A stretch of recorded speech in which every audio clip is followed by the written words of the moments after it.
प्रिय विद्यार्थियों, Anil GS centre में आप सबका स्वागत है। हम लोग फिजिक्स में मात्रक और विमा देखे। कल हम लोग विमा समाप्त कर चुके और जो चैप्टर अभी पढ़े उसका क्वेश्चन होना जरूरी है। तो जितना चैप्टर पढ़ेंगे लास्ट में सबका हम क्वेश्चन करवाएंगे। तो मात्रक विमा का क्वेश्चन आज हम लोग करेंगे और क्वेश्चन के साथ ही चैप्टर खत्म होगा। देखिए, पहला क्वेश्चन यह है कि निम्नलिखित में किसे ब्रिटिश मात्रक कहा जाता है। पहला क्वेश्चन कि निम्नलिखित में किसे ब्रिटिश मात्रक कहा जाता है, तो इसका आंसर हो जाएगा ए, यानी एफपीएस। अब देखिए, एफपीएस को हम लोग कहते हैं फुट पाउंड सेकेंड। ये ब्रिटिश प्रणाली में है। फुट दूरी के लिए, पाउंड द्रव्यमान के लिए और सेकेंड समय के लिए। अब एक एक करके देख लीजिए। एमकेएस, तो एमकेएस को कहते हैं मीटर किलोग्राम सेकेंड, यानी दूरी के लिए मीटर, द्रव्यमान के लिए किलोग्राम और समय के लिए सेकेंड। तो इसको हम लोग कहते हैं मीट्रिक प्रणाली। क्या बोलते हैं? मीट्रिक प्रणाली। मीट्रिक प्रणाली बोलेंगे। और इसको व्यवहारिक मात्रक भी कहा जाता है, क्योंकि व्यवहार में इसका हम प्रयोग करते हैं। और सीजीएस, तीसरा नंबर है सीजीएस, तो सेंटीमीटर, ग्राम और सेकेंड, यानी दूरी के लिए सेंटीमीटर, द्रव्यमान के लिए ग्राम और समय के लिए सेकेंड। तो सीजीएस को हम लोग कहते हैं फ्रेंच मात्रक। फ्रेंच मात्रक। सीजीएस को क्या कहेंगे? फ्रेंच मात्रक। और एसआई मात्रक को कहते हैं इंटरनेशनल सिस्टम। ये बड़ी मात्रक है। तो इस तरह से पहला क्वेश्चन का चारों चॉइस का डिस्कशन देखें। और चारों चॉइस का डिस्कशन देखना आवश्यक है। उसमें हो सके नया क्वेश्चन बन जाए, तो नया क्वेश्चन बनेगा, हम उसका डिस्कस करते रहेंगे। तो पहला क्वेश्चन होगा। दूसरा क्वेश्चन में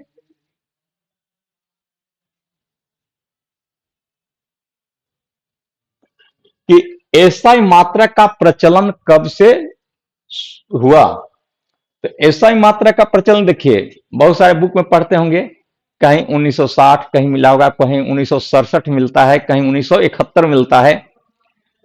लेकिन जब प्रचलन की बात कहेगा एसआई मात्रक का, तो ध्यान रखेंगे 1960 में इसका प्रचलन हुआ। कहीं कहीं आप आंसर देखते होंगे 1967, तो 67 में केल्विन को जोड़ा गया था। और कहीं 1971 देखते हैं, तो 1971 में पदार्थों की मात्रा यानी मोल को जोड़ा गया था।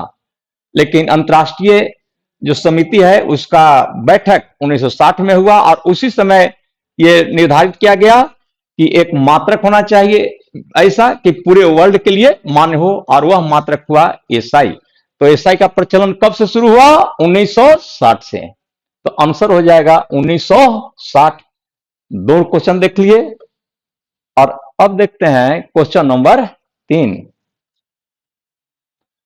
तीसरा में देखिए, तीसरा है कि परिमाण, संख्यात्मक मान तथा मात्रक में क्या संबंध है।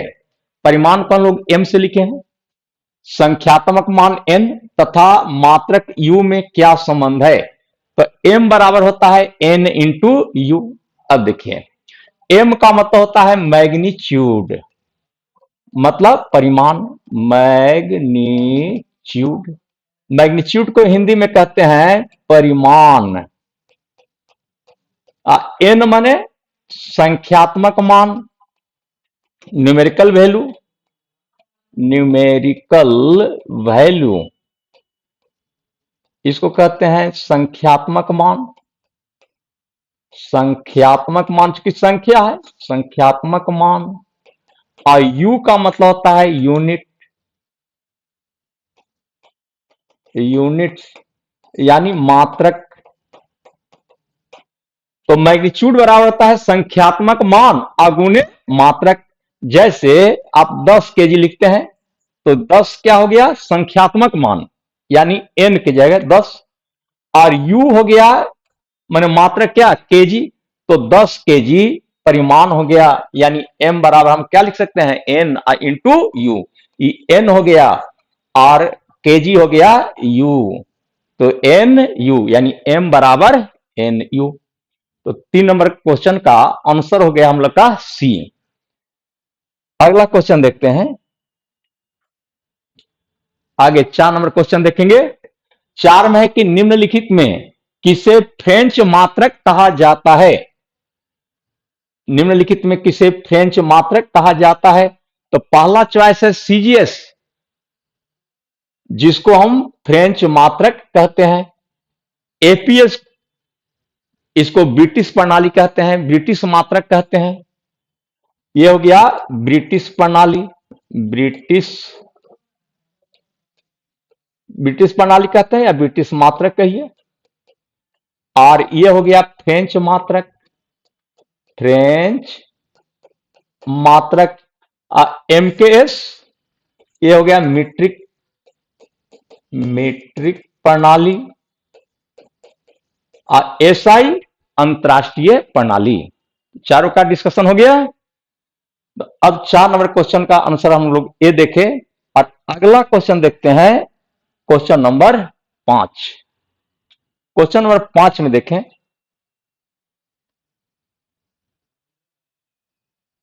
क्वेश्चन नंबर 5 में कि निम्नलिखित में कौन दूरी का सबसे बड़ा मात्रक है? पहला चॉइस है खगोलीय मात्रक, दूसरा पारसेक, तीसरा प्रकाश वर्ष, चौथा कोई नहीं। तो दूरी का सबसे बड़ा मात्रक है पारसेक। अब देखिए पारसेक है क्या? तो एक पारसेक बराबर 3.26 प्रकाश वर्ष, प्रकाश वर्ष। एक पारसेक में कितना प्रकाश वर्ष? 3.26 प्रकाश वर्ष। और एक प्रकाश वर्ष में, एक प्रकाश वर्ष बराबर होता है 9.46, 10 के पावर 15 मीटर। इसको अगर हम किलोमीटर में लिखेंगे तो 9.46 10 के पावर 12 किलोमीटर एक प्रकाश वर्ष में है। तो खगोलीय दूरी बहुत बड़ी दूरी होती है और बड़ी दूरी को मापने के लिए हम लोग बड़ा मात्रक का यूज करते हैं और वो बड़ा मात्रक है पारसेक। तो पारसेक दूरी का सबसे बड़ा मात्रक हो गया। और एक है खगोलीय मात्रक, ए में देख रहे हैं खगोलीय मात्रक। तो खगोलीय मात्रक कहते हैं एक एस्ट्रोनॉमिकल यूनिट, एयू लिखते हैं शॉर्ट में, बराबर होता है 1.5 अगुने 10 के पावर 11 मीटर। अगर इसी को किलोमीटर में लिखा जाए, चॉइस में कभी किलोमीटर रहता है, तो 1.5 गुने 10 के पावर 8 किलोमीटर। इसको कहते हैं खगोलीय मात्रक। खगोलीय मात्रक एक्चुअल है क्या कि पृथ्वी के केंद्र से सूर्य के केंद्र के बीच की दूरी को हम लोग कहते हैं खगोलीय मात्रक। पृथ्वी के केंद्र से सूर्य के केंद्र के बीच की दूरी को क्या कहेंगे? खगोलीय मात्रक। तो आंसर 5 का हम लोग बी देख रहे हैं। इसके बाद क्वेश्चन नंबर 6 देखते हैं। क्वेश्चन नंबर 6 में है कि खगोलीय मात्रक होता है, देखिए, सूर्य के केंद्र से पृथ्वी के केंद्र के बीच की दूरी। दूसरा है कि सूर्य के सतह से पृथ्वी के सतह के बीच की दूरी। तीसरा सूर्य के सतह से पृथ्वी के सतह के बीच की दूरी। चौथा कोई नहीं। तो अभी हम लोग बात किए कि खगोलीय मात्रक होता है पृथ्वी के केंद्र से सूर्य के केंद्र के बीच की दूरी। चूंकि जो भी हम दूरी का निर्धारण करेंगे, दूरी का माप लेंगे, वो लेते हैं केंद्र से। इसलिए आंसर कौन सा हो जाएगा? सूर्य के केंद्र से पृथ्वी के केंद्र के बीच की दूरी, यानी 6 का हो गया ए। अब देखते हैं क्वेश्चन नंबर 7। क्वेश्चन नंबर 7 में है कि खगोलीय मात्रक में होता है, यानी एक खगोलीय मात्रक कितना को कहते हैं? तो अभी तुरंत हम लोग लिखे हैं कि 1.5 गुने 10 के पावर 11 मीटर को एक खगोलीय मात्रक कहते हैं, यानी आंसर क्या हो जाएगा? बी हो जाएगा। तो एक खगोलीय मात्रक में, जिसको हम लोग एयू लिखते हैं, एस्ट्रोनॉमिकल यूनिट, तो 1.49 और 10 के पावर 11 मीटर भी लिख सकते हैं। चूंकि पृथ्वी से सूर्य के बीच की दूरी 14 करोड़ 98 लाख किलोमीटर है। और इसी को हम लोग रफली मैंने अबाउट में लिख देते हैं 1.5, यानी 15 करोड़ किलोमीटर लेते हैं। अब 15 करोड़ किलोमीटर को तोड़ते हैं तो 1.5 गुणे 10 की पावर 11 आता है। और 14 करोड़ 98 लाख को पर अगर हम देखते हैं तो एक एयू बराबर हो गया 1.49 गुणे 10 की पावर 11। तो हम रफली 1.5 गुणे 10 की पावर 11 मीटर एक खगोलीय मात्रक में लिख सकते हैं। तो ये क्वेश्चन नंबर कितना हुआ? 7। और आगे देखते हैं क्वेश्चन नंबर 8। क्वेश्चन नंबर 8 में है कि 1 नैनोसेकंड में कितना सेकंड होता है? तो 1 नैनोसेकंड में कितना सेकंड होता है? तो देखिए, नैनो कहा जाता है 10 के पावर -9, 10 के पावर -9 सेकेंड को कहते हैं 1 नैनो सेकेंड। 10 के पावर -9 सेकेंड बराबर कितना? 1 नैनो सेकेंड। तो ये आंसर कौन सा हो जाएगा? ए, यानी 10 के पावर -9 सेकेंड। चॉइस ए हुआ। क्वेश्चन नंबर 8 अभी हम लोग देख रहे हैं। नैनो सेकेंड का उपयोग हम लोग कंप्यूटर में गणना के लिए करते हैं, कैलकुलेशन के लिए करते हैं। पूछेगा कि नैनो सेकेंड का प्रयोग कहां किया जाता है? तो कंप्यूटर में गणना के लिए। तो ये 8 नंबर क्वेश्चन। और इसके बाद देखते हैं क्वेश्चन नंबर 9। 9 में है कि 1 माइक्रोमीटर में कितना मिलीमीटर होता है? तो 1 माइक्रोमीटर में कितना मिलीमीटर होता है? तो पहले तो कि 1 माइक्रोमीटर को मीटर में बदल लेंगे, और मीटर में बदलने के बाद उसको फिर मिलीमीटर में बदल लेंगे। तो 1 माइक्रोमीटर देख लीजिए कि 1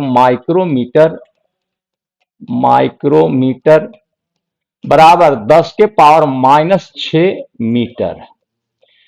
1 माइक्रोमीटर में कितना होता है? 10 के पावर -6 मीटर। और अब इसको कह रहा है कि 1 माइक्रोमीटर में कितना मिलीमीटर होता है। तो अब मीटर को मिलीमीटर में जब बदलेंगे तो गुना करेंगे 10 के पावर 3 से, तो ये बदल जाएगा किसमें? मिलीमीटर में। तो 10 के पावर -6 में 3 घट जाएगा तो कितना बचेगा? 10 के पावर -3 और मिलीमीटर, यानी 1 माइक्रोमीटर बराबर 10 के पावर -3 मिलीमीटर। तो आंसर कौन सा हो जाएगा? आंसर हो जाएगा बी।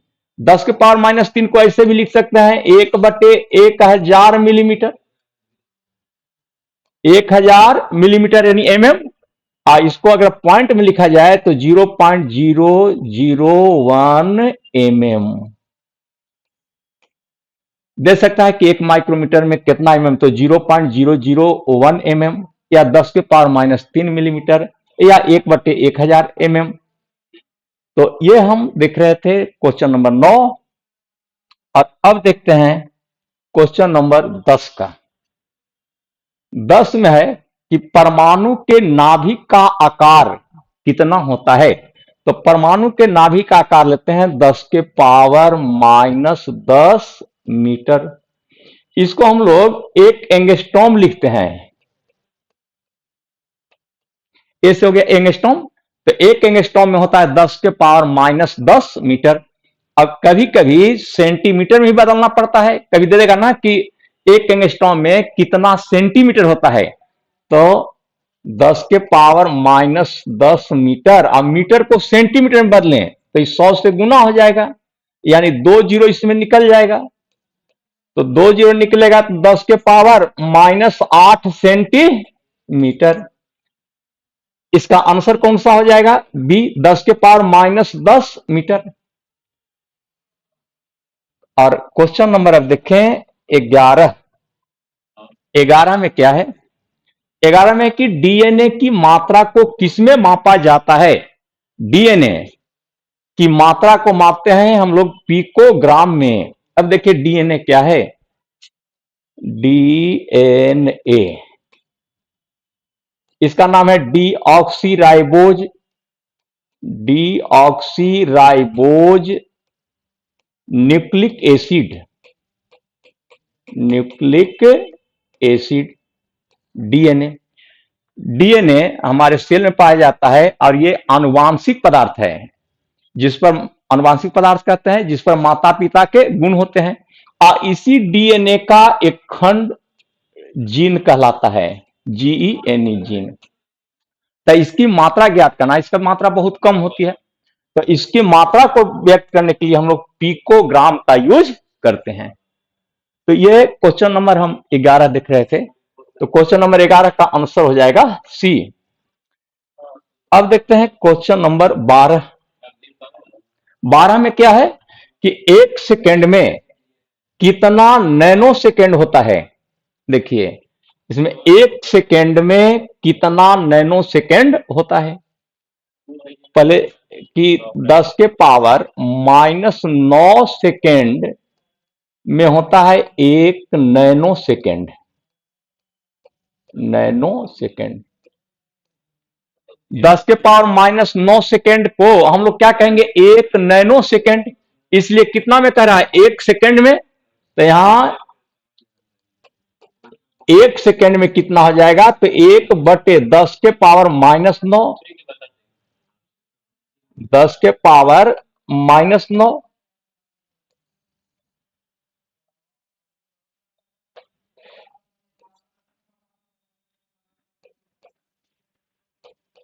और अब इसको ऊपर लिखेंगे तो ऊपर जब जाएगा तो 10 के पावर 9 नैनो सेकेंड हो गया।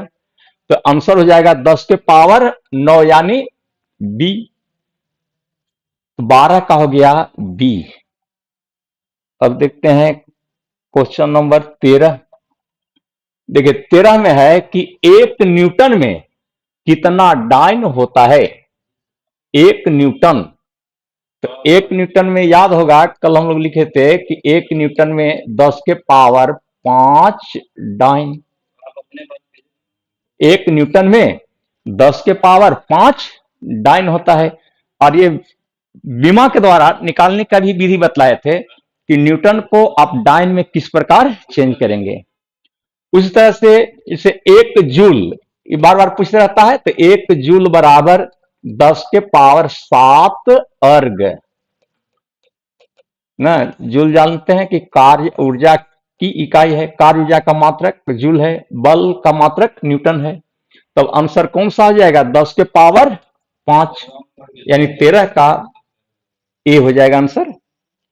इसके बाद क्वेश्चन नंबर 14। 14 में देखते हैं कि निम्नलिखित में कौन मूल मात्रक है। देखिए मूल मात्रक कि वैसे मात्रक जो अन्य मात्रक पर निर्भर नहीं करता है बल्कि अपने में ही स्वतंत्र है। वैसे मात्रक जो अन्य मात्रक पर डिपेंड नहीं हो वो कहलाएगा मूल मात्रक। तब देखिए तो यहां किलोग्राम जो द्रव्यमान का मात्रक है सही है, मीटर मूल मात्रक में है, सेकेंड मूल मात्रक है, सभी, तो इसका आंसर सभी हो जाएगा। क्वेश्चन नंबर हम देख रहे थे 14। अब देखते हैं क्वेश्चन नंबर 15। 15 में है कि निम्नलिखित में कौन व्युत्पन्न मात्रक है। व्युत्पन्न का मतलब बतलाए थे कि वैसे मात्रक जो मूल मात्रक पर निर्भर करता है, वैसे मात्रक जो मूल मात्रक पर डिपेंड है उसको हम लोग कहते हैं व्युत्पन्न मात्रक। तब जैसे देखें मीटर पर सेकेंड, ये चाल और वेग का मात्रक है, तो मीटर पर सेकेंड यानी ये मूल मात्रक पर डिपेंड हुआ, मीटर है मूल मात्रक, सेकेंड है मूल मात्रक, तो मीटर पर सेकेंड यानी चाल का मात्रक क्या हुआ, व्युत्पन्न मात्रक। मीटर पर सेकेंड स्क्वायर त्वरण का मात्रक है, त्वरण का मात्रक किस पर डिपेंड कर रहा है, तो मीटर और सेकेंड यानी मूल मात्रक पर। तो जो मूल मात्रक पर डिपेंड हो वो व्युत्पन्न मात्रक कहलाता है। किलोग्राम प्रति मीटर प्रति सेकेंड स्क्वायर, ये क्या, ये व्युत्पन्न मात्रक हो गया। तो इस प्रकार से आपका आंसर सभी 15 का हो गया डी यानी सभी। 15 क्वेश्चन अभी देखे। अगला क्वेश्चन, क्वेश्चन नंबर 16 देखिए। 16 में कि एक नॉटिकल मील में कितना होता है। तो 1 नॉटिकल मील, इसे समुद्र की गहराई मापते हैं, और समुद्र की गहराई के लिए आवेग और समय, कार्य, ऊर्जा, बल, आघूर्ण, तीनों का बीमा समान है। अच्छा, आगे बढ़े। बी नंबर चॉइस देखिए कि आवेग और संवेग, तो आवेग और संवेग दोनों का बीमा ml_t-1 लिखते हैं, दोनों का सेम है, इसका भी सेम हो गया। सी में है कि प्लांक स्थिरांक एवं कोणीय संवेग, प्लांक स्थिरांक और कोणीय संवेग ये दोनों का भी बीमा समान है, और इसका है ml2 और t-1। देखिए, प्लांक स्थिरांक बराबर होता है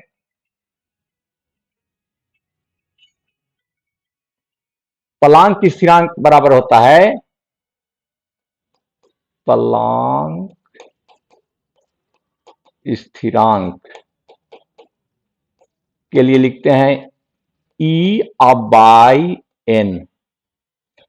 ई मन होता है एनर्जी, बटे आवृत्ति। प्लांक स्थिरांक बराबर होता है ऊर्जा बटे आवृत्ति। तो ऊर्जा के लिए आप क्या लिखते हैं, ml2 और t-2, और आवृत्ति के लिए होता है t-1। ये निकाले हुए हैं कल। प्लांक स्थिरांक का सूत्र पूछेंगे ना, तो कहना होगा प्लांक स्थिरांक बराबर E/N, माने ऊर्जा बटे आवृत्ति का अनुपात हो गया प्लांक स्थिरांक, माने ऊर्जा बटे आवृत्ति। ऊर्जा के लिए ml2t-2 और n के लिए t-1, तो t-1 ऊपर चला जाएगा, तो ये हो जाएगा ml2 और t-1। ये देखिए प्लांक स्थिरांक के लिए हो गया। और कोणीय संवेग का भी देखिए, कोणीय संवेग के लिए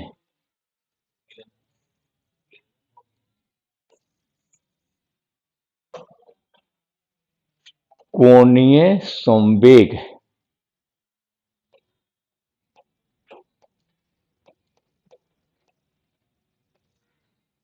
इसको लिखते हैं एंगुलर मोमेंटम। कोणीय संवेग को लिखते हैं एंगुलर मोमेंटम।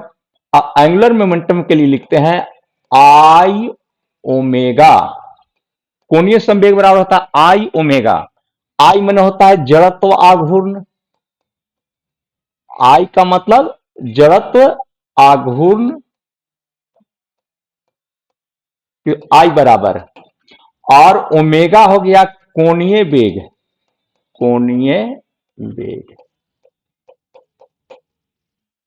जड़त्व आघूर्ण के लिए, जड़त्व आघूर्ण का सूत्र होता है mr², मतलब मास, और आर में दूरी होता है तो दूरी का स्क्वायर, तो ml2, और कोणीय वेग का होता है t-1, तो ml2 और t-1 हो गया। तो देखिए ml2 t-1 और ml2 t-1, यानी प्लांक स्थिरांक और कोणीय संवेग दोनों का भी बीमा समान है। तो ये क्वेश्चन नंबर अभी हम लोग 21 देख रहे थे, और अब अगला क्वेश्चन हो जाएगा 22। 22 में देखिए क्या है, कोणीय संवेग और ये प्लांक स्थिरांक, इसका भी बीमा इंपॉर्टेंट है, इसको भी ध्यान में हम लोग रखेंगे। लगभग हर एक परीक्षाओं में पूछता है, ग्रुप डी, एनटीपीसी हो, लोको पायलट टेक्नीशियन में भी क्वेश्चन उठाता है इसे। तो अब है 22 नंबर क्वेश्चन कि निम्नलिखित में कौन बीमाहीन राशि है, यानी किसका बीमा नहीं होता है। एक एक करके देखेंगे। पहला कोण, तो कोण बीमाहीन राशि। कोण के लिए लिख रहे थे, कोण बराबर होता है चाप बटे त्रिज्या, निकाले थे कल। चाप क्या एक तरह का लेंथ है, तो इसके लिए एल, अब बाई त्रिज्या के लिए, त्रिज्या दूरी है एक तरह का, लेंथ है भी, एल एल कट जाएगा, यानी L0।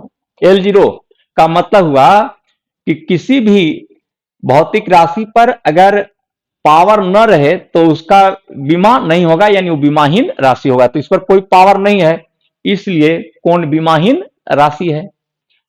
दूसरा है विकृति। तो विकृति के लिए लिखते हैं आकार में परिवर्तन बटे मूल आकार, या कहिए लंबाई में परिवर्तन बटे मूल लंबाई भी लिख सकते हैं। तो लंबाई में परिवर्तन यानी एल, अब बाई मूल लंबाई एल, तो एल कट के एल जीरो, किसके लिए? विकृति का, विकृति। तो विकृति भी क्या हो जाएगा? विमाहीन राशि।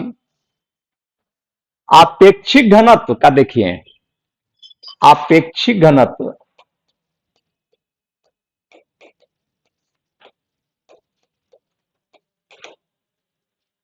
देखिए पहले घनत्व, तो घनत्व बराबर होता है द्रव्यमान बटे आयतन, माने एकांक आयतन में जितना पदार्थ का द्रव्यमान होगा वो है घनत्व। लेकिन आपेक्षिक घनत्व का मतलब होता है कि किसी पदार्थ का घनत्व, किसी पदार्थ का घनत्व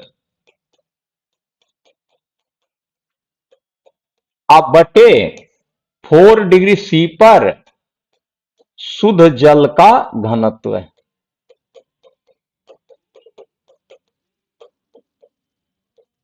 किसी पदार्थ का घनत्व अब बटे 4 डिग्री सी पर शुद्ध जल का घनत्व।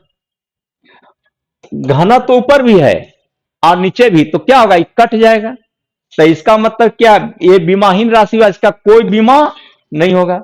तो ये भी हो गया विमाहीन राशि, विमाहीन हो गया। तो घनत्व का आप लिखेंगे ml के पावर माइनस क्यू, यहां भी वही लिखेंगे, क्या होगा? दोनों कट जाएगा। तो इस तरह से आपेक्षिक घनत्व का कोई बीमा नहीं है, यानी कोण भी विमाहीन राशि, विकृति विमाहीन, आपेक्षिक घनत्व विमाहीन, सभी। तो इसका क्या होगा आंसर? सभी। ये देख रहे थे हम लोग क्वेश्चन 22 का। घनत्व से और क्वेश्चन पूछता है कि शुद्ध जल का घनत्व, मैंने 4 डिग्री सी पर शुद्ध जल का घनत्व कितना होता है? तो 4 डिग्री सी पर, ये पूछा हुआ क्वेश्चन है कि 4 डिग्री सी पर शुद्ध जल का घनत्व 1 ग्राम प्रति घन सेंटीमीटर। शुद्ध जल का घनत्व 4 डिग्री सी पर कितना? 1 ग्राम प्रति घन सेंटीमीटर। इसी को आप लिख सकते हैं 10 के पावर 3 केजी प्रति घन मीटर, मतलब केजी मीटर क्यों में बदलेंगे तो हो जाएगा 10 के पावर 3 केजी पर मीटर क्यू। तो ये क्वेश्चन नंबर 22 था। अगला क्वेश्चन देखते हैं 23। क्वेश्चन नंबर 23 देखिए, इसमें कि सार्वत्रिक गुरुत्वाकर्षण नियतांक है, मैंने सार्वत्रिक गुरुत्वाकर्षण नियतांक का बीमा पूछा है। तो देखिए पहले सार्वत्रिक गुरुत्वाकर्षण के लिए आप जानते हैं कि F बराबर होता है G m1 m2 by R square, जिसमें F गुरुत्वाकर्षण बल हुआ, G सार्वत्रिक गुरुत्वाकर्षण नियतांक, m1 एवं m2 द्रव्यमान है और दो द्रव्यमान के बीच की दूरी r है। तो G का निकालना है, तो G बराबर क्या हो जाएगा? F में R से गुणा कर देंगे, एफ आर स्क्वायर, अब बटे m1 और m2। ये G निकालना है। G माने सार्वत्रिक गुरुत्वाकर्षण नियतांक, इसको पढ़ेंगे सार्वत्रिक गुरुत्वाकर्षण नियतांक, गुरुत्वाकर्षण नियतांक, सार्वत्रिक गुरुत्वाकर्षण नियतांक बराबर F R square by m1 into m2।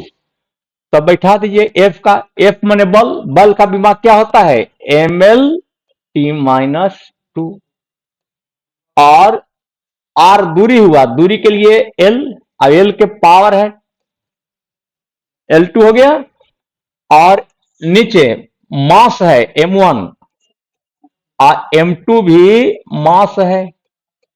तो एक m तो कट जाएगा, बाकी एक m बचा, तो एक m को ऊपर लिखिए, तो m -1 ऊपर जाएगा माइनस में, और l हो गया 2 और 3, L3 और T-2।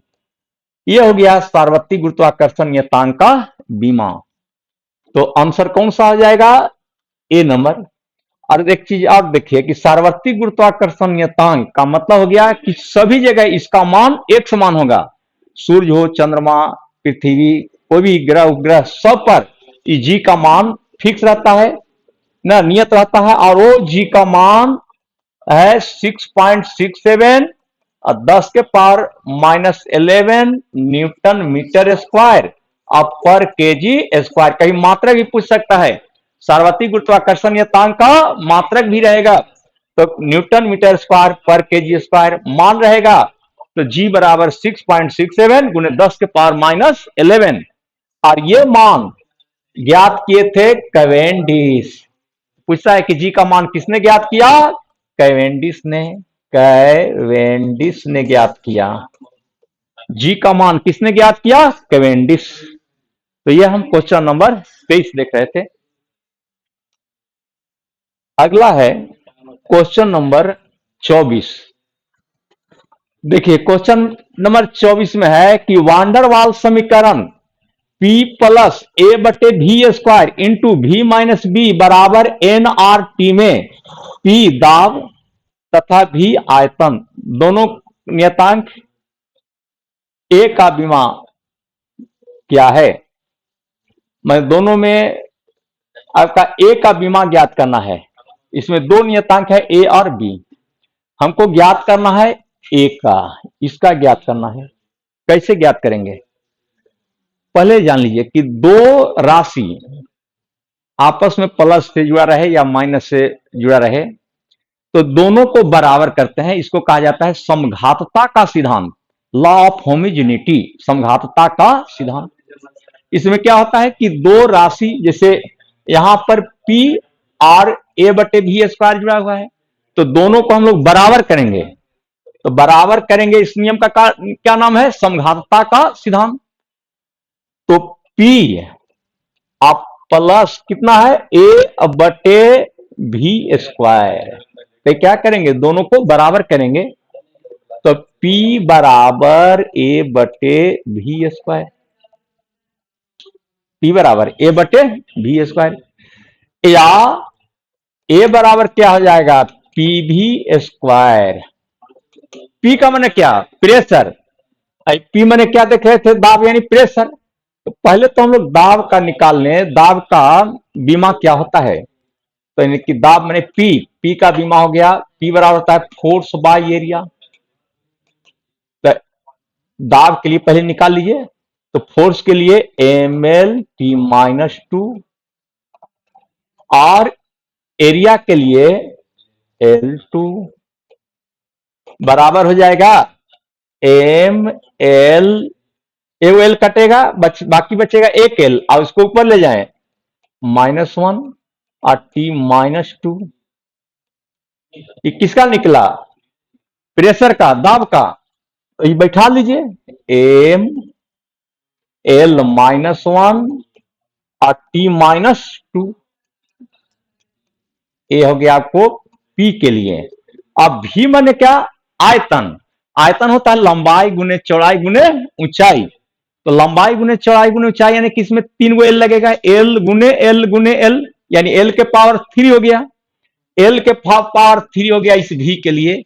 तो एल के पावर 3 और यहां स्क्वायर है तो एल के पावर 6 बराबर हो गया m एल 5 और T के पावर -2।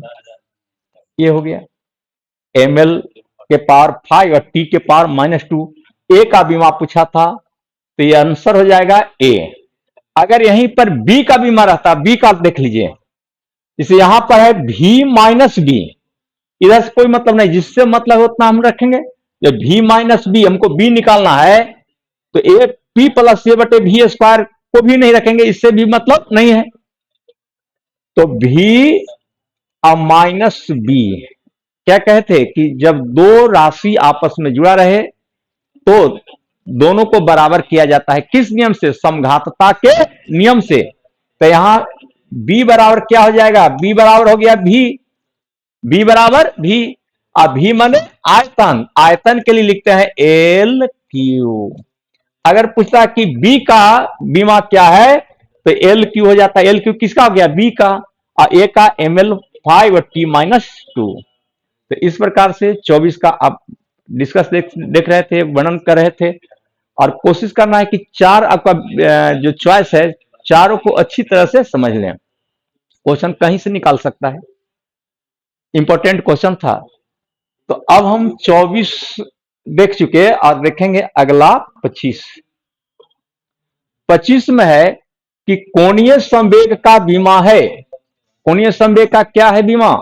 तो कोणीय संवेग के लिए अभी हम सूत्र लिखे थे। कोणीय संवेग के लिए देखिए एल बराबर था आई ओमेगा, जहां एल को कोणीय संवेग, एल से दिखाते हैं कोणीय संवेग, एल। आई, आई हुआ जड़त्व आघूर्ण, जड़त्व आघूर्ण इंग्लिश में कहते हैं मोमेंट ऑफ इनर्शिया, और ओमेगा हो गया कोणीय वेग, कोणीय वेग। तो एल बराबर आई ओमेगा सूत्र हुआ, और आई बराबर होता है एम आर स्क्वायर, जहां आई को जड़त्व आघूर्ण कर रहे थे ना, एम हो गया मास और आर हुआ दूरी का स्क्वायर, ये डिस्टेंस है, डिस्टेंस यानी दूरी। अब इस पर बैठाइए, एल का विमान निकालिए। आई के लिए क्या आ जाएगा? मास के लिए एम और दूरी यहां डिस्टेंस आर, आर के लिए एल और स्क्वायर है तो L2 हो गया, और कोणीय वेग के लिए लिखते हैं t-1। अब इसको मिला दीजिए तो mL2 और t-1 हो गया। तो इस तरह से कोणीय संवेग का विमा हो गया mL2 और t-1, यानी चॉइस नंबर बी हो गया। mL2 t-2 किसके लिए? कार्य और ऊर्जा के लिए, और mL-t-1 आवेग और संवेग के लिए। पहले भी हम लोग देख चुके हैं। तो ये है 25, क्वेश्चन नंबर हो गया 25। 25 क्वेश्चन देख लिए। अब देखते हैं क्वेश्चन नंबर 26। 26 में है कि ऊष्मा चालकता का विमा क्या है? ऊष्मा चालकता सबसे इंपॉर्टेंट क्वेश्चन है, यह है आपको VVI ऊष्मा चालकता। तो ऊष्मा चालकता के लिए पहले सूत्र देख लीजिए। जब तक सूत्र न जानेंगे तब तक बीमा नहीं निकल पाएगा। सूत्र जानेंगे, बीमा सबसे आसान होता है, और बीमा पर आपका पूरा फिजिक्स टिका हुआ है। तो ऊष्मा चालकता या ऊष्मीय चालकता के लिए सूत्र एक है, Q बराबर लिखते हैं KA θ1 minus θ2 into T by D. एक सूत्र है, ये भी बहुत उपयोगी सूत्र है, जहां Q कहते हैं ऊष्मा का परिमाण, ऊष्मा का परिमाण माने मात्रा, ऊष्मा का परिमाण। K को कहेंगे ऊष्मा चालकता, थर्मल कंडक्टिविटी कहते हैं ऊष्मा चालकता। A एरिया हुआ, θ1 माइनस θ2 ये तापांतर कहलाएगा, ताप में परिवर्तन। T समय, और डी हो गया मोटाई या दूरी कहते हैं, मैं डिस्टेंस हुआ एक तरह का दूरी। Q बराबर KA θ1 minus θ2 into T by D. कभी कभी सूत्र पूछता है कि ऊष्मीय चालकता का सूत्र है, चाहे वो चॉइस रहेगा, तो ये वाला सूत्र हुआ। अब हमको निकालना है K का। K मैंने ऊष्मीय चालकता लिखा है यहां, K का निकालेंगे तो क्या? K बराबर QD अब बटे बचा K निकल गया A, और θ1 माइनस θ2 इंटू T हो गया। K निकालना है तो Q में D से गुना होगा, तिरछा गुना QD हो गया, और बटे में लिखाएगा A θ1 माइनस θ2 इंटू T। यहां तक देख लीजिए। अब कुछ नहीं करना है, अब इसमें मान बैठा लें। Q माने ऊष्मा और ऊर्जा कार्य तीनों का बीमा समान है, तो इसका हो जाएगा ml2 और T-2, ml2 और T-2 किसके लिए? उष्मा का। और ये हो क्या डिस्टेंस यानी L, दूरी के लिए L। अब बटे एरिया है, एरिया के लिए L2, एरिया के लिए L2। और देखिए तापांतर माने ताप में परिवर्तन, ताप का एसआई मात्रक केल्विन है, याद होगा। तो अब केल्विन के लिए हम लोग के लिखते हैं, तो इसके लिए हम लोग लिखेंगे के आई टाइम, टी टाइम हुआ, टाइम के लिए हम लोग टी लिखेंगे, टी माने समय, समय के लिए टी लिखते हैं। और अब इसको मिला लीजिए एम, ठीक है। अब L2 ये तो कट जाएगा, तो बाकी एक L बच रहा है, एक L। और T, T पर पार 1 है और ऊपर जाएगा तो T के पार कितना आ जाएगा? -3। और ये K है तो K ऊपर जाएगा तो K के पार -1, यानी ml T-3 और K-1। ये हो गया उष्मीय चालकता का। तो आंसर कौन सा हो जाएगा? ए। ये बहुत उपयोगी बीमा है और ये जनरली लोको पायलट, टेक्नीशियन इत्यादि में पूछे जाते हैं। लेकिन अब कोई ठिकाना नहीं है, ग्रुप डी में वैसा भी क्वेश्चन देता है जो लोको पायलट, टेक्नीशियन, कहीं जेई का भी क्वेश्चन उठा के रख देता है। इसलिए पूरे क्वेश्चन पर हम लोग को विचार करना होगा। तो ये 26 नंबर क्वेश्चन आप देख रहे थे। अब आगे बढ़े, क्वेश्चन नंबर 27। 27 में है कि प्रत्यास्थता गुणांक का बीमा है। प्रत्यास्थता तो छूट गया इसमें, प्रत्यास्थता गुणांक का बीमा क्या है? तो देखिए प्रत्यास्थता गुणांक को कहते हैं कोफिशिएंट ऑफ इलास्टिसिटी। प्रत्यास्थता गुणांक इंग्लिश में क्या कहते हैं? Coefficient of elasticity, coefficient of elasticity ना, प्रत्यास्थता गुणांक। तो प्रत्यास्थता गुणांक के लिए लिखते हैं इसका सूत्र प्रतिबल बटे विकृति, यानी प्रत्यास्थता गुणांक बराबर होता है प्रतिबल अब बटे विकृति। प्रतिबल बटे विकृति।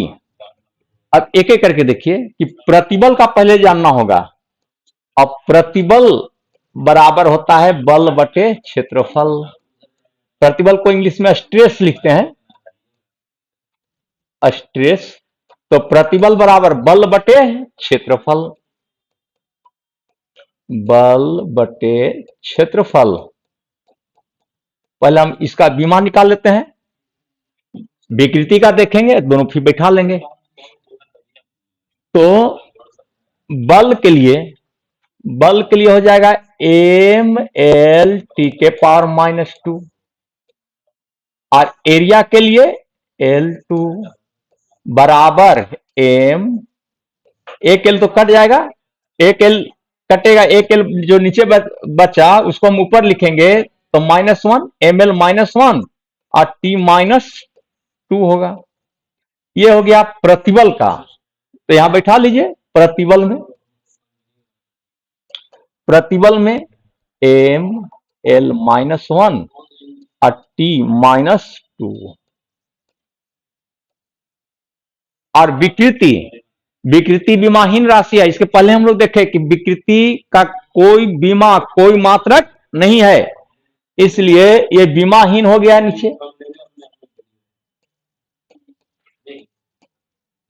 बीमाहीन तो ये हो जाएगा आपको m l -1 और T-2। इसका कोई यूज नहीं, बच गया क्या? ml -1 और T-2। ये प्रत्यास्थता गुणांक का बीमा हो गया। और मात्रक मात्रक देखते हैं न्यूटन पर मीटर स्क्वायर, यानी इसका आंसर हो जाएगा ए, 27 का ए। ए भी वीवीआई है। 27 क्वेश्चन देखे, अगला देखते हैं 28। कोणीय त्वरण का मात्रक क्या है? देखिए, कोणीय त्वरण बराबर होता है, कोणीय त्वरण बराबर होता है कोणीय वेग में परिवर्तन अब बटे समय। कोणीय वेग में परिवर्तन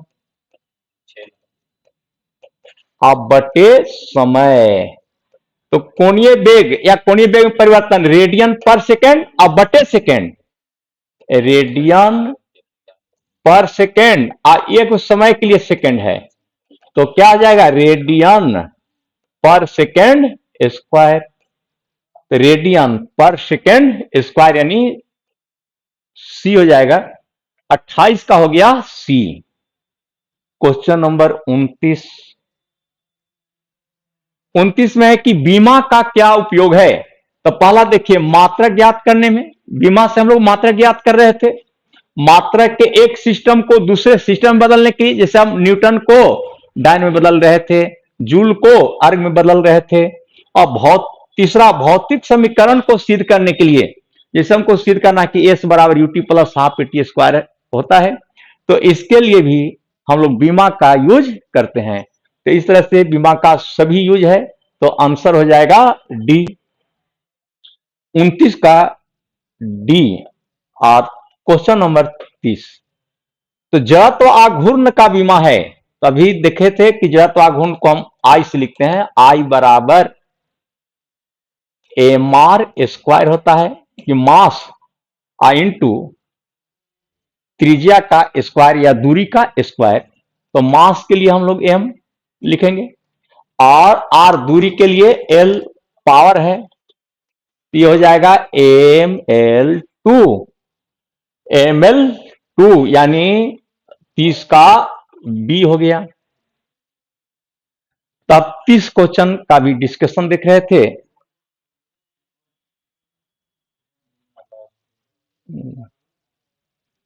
तीस तक अभी क्वेश्चन देखे। मात्रक बीमा चैप्टर था, ये चैप्टर समाप्त हुआ, और उसके अंत में हम क्वेश्चन दिए।